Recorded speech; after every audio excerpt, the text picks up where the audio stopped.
Bismillahirrahmanirrahim. Assalamualaikum warahmatullahi wabarakatuh. Selamat pagi anak-anakku. Salam jumpa kembali bersama saya, Ibu Wani Nalole SPD. Halo anak-anakku, apa kabar? Semoga anak-anakku semua Ibu jumpai dalam keadaan sehat walafiat dan semoga anak-anakku tetap dalam lindungan Allah Subhanahu wa taala. Jangan lupa kita tetap mematuhi protokol kesehatan. Nanaku, alangkah baiknya sebelum kita belajar, kita awali dulu dengan berdoa. Sudah siap berdoa semua? Nah, Ibu pandu dari sini. Berdoa dimulai. Doa selesai. Anak-anakku, masih ingat pelajaran kita yang sudah Ibu bahas pada pertemuan minggu lalu? Ya, benar. Kita kemarin sudah membahas tentang struktur surat pribadi dan surat dinas. Pada pertemuan kali ini kita akan membahas menelaah unsur-unsur kebahasaan surat dinas dan unsur kebahasaan surat pribadi. Menelaah unsur-unsur kebahasaan surat dinas dan surat pribadi. A. Surat dinas atau disebut surat resmi. Surat dinas atau surat resmi adalah surat yang dikirim oleh perseorangan atau lembaga kepada perseorangan atau lembaga lain yang berisi hal-hal kedinasan. Termasuk dalam surat dinas adalah surat niaga yang dikirim oleh perseorangan atau perusahaan untuk kepentingan atau perniagaan. Contoh surat resmi: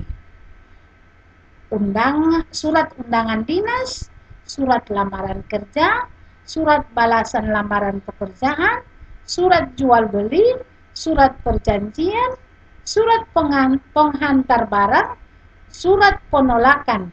Dalam surat resmi, bahasa yang digunakan adalah bahasa baku. Unsur-unsur surat resmi: kepala surat, tanggal surat, identitas surat termasuk nomor, lampiran, dan hal, alamat surat termasuk nama dan alamat orang yang dikirim surat, salam pembuka, isi surat, salam penutup, identitas pengirim termasuk jabatan, tanda tangan, dan nama terang. Berikut tembusan dan terakhir inisial. B. Surat pribadi.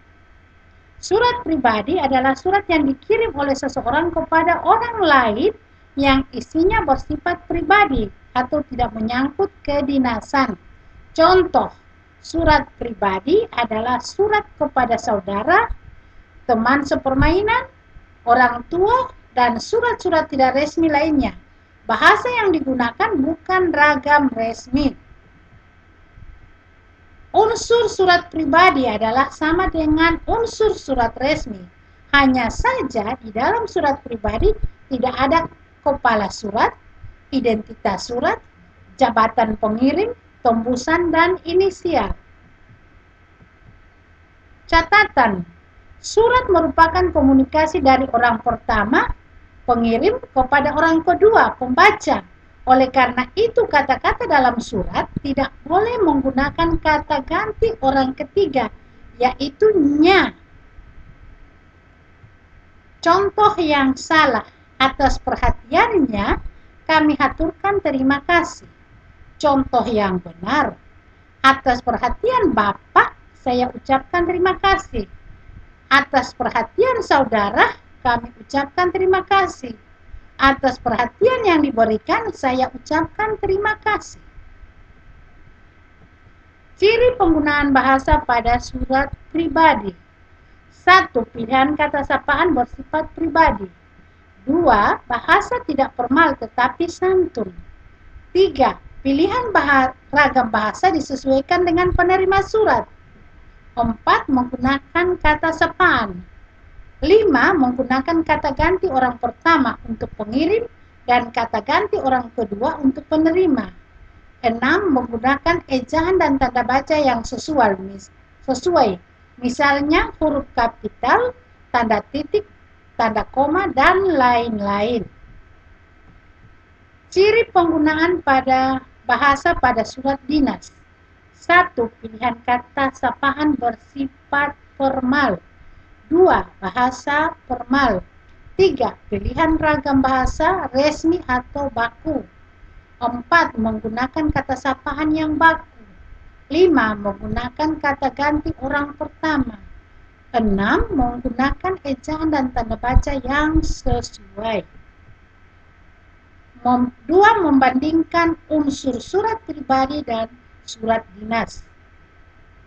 Unsur kepala surat pada surat pribadi tidak ada, tetapi pada surat dinas ada. Unsur kedua, mencantumkan nomor surat. Pada surat pribadi tidak ada, tetapi pada surat dinas ada. 3. Salam pembuka dan salam penutup pada surat pribadi ada, surat dinas tidak ada. 4. Mencantumkan nomor induk pegawai. Pada surat pribadi tidak ada, tetapi surat dinas ada. 5. Tidak terdapat tembusan. Pada surat pribadi tidak ada, tapi pada surat pribadi tidak terdapat tembusan. Pada surat pribadi tidak ada, pada surat dinas ada. Berikut bahasa yang digunakan formal pada surat pribadi tidak ada, pada surat dinas harus ada. Berikut yang terakhir, pengirim dan penerima berupa instansi pada surat pribadi tidak ada, tetapi surat dinas harus ada. Persamaan surat dinas dan surat pribadi. 1. Kedua-duanya memiliki sistematika surat. Yang kedua, pada surat pribadi maupun surat dinas terdapat tanggal surat dan alamat yang dituju. Yang ketiga, pada surat dinas maupun surat pribadi, pada alinea pembuka ada alinea pembuka, isi, dan penutup. Dan yang terakhir, pada surat dinas maupun surat pribadi terdapat ada yang menandatangani atau yang bertanggung jawab. Nah, demikian anak-anakku pembahasan ibu pada pertemuan kali ini.